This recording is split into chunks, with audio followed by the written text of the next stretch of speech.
Ngayong nalalapit na ang Pasko, tila dadalhin ka sa mundo ng sci-fi sa Plaza ng Bayambang, Pangasinan. Ang kanilang Christmas decorations kasi hango sa pelikulang Star Wars. Ang plaza, mala out of this world. Nagawa raw ito dahil sa digital projection mapping.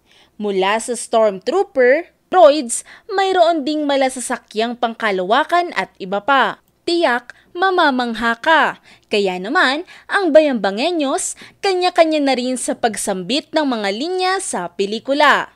Father, I am your father! Ito yung ipadama sa inyong lahat na ang Bayambang ay isang lugar kung saan ang imahinasyon ay nagiging katotohanan. Namangha rin dito si Pangasinan Governor Ramon V. Gico III. I'd like to congratulate again the LGU of Bayambang for bringing another unique.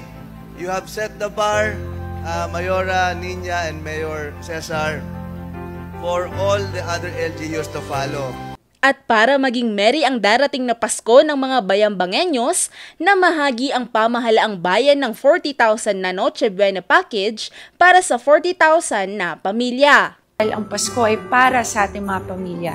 Ito ang panahon para magkasama-sama, magpasalamat at magdiwang ng pamamahal, lalo-lalo na ang pagmamahal natin kay Jesucristo. Gaya ng laging sambit sa Star Wars movies, May the Force be with you ngayong Pasko. Valerie Dismaya para sa Luzon Headlines.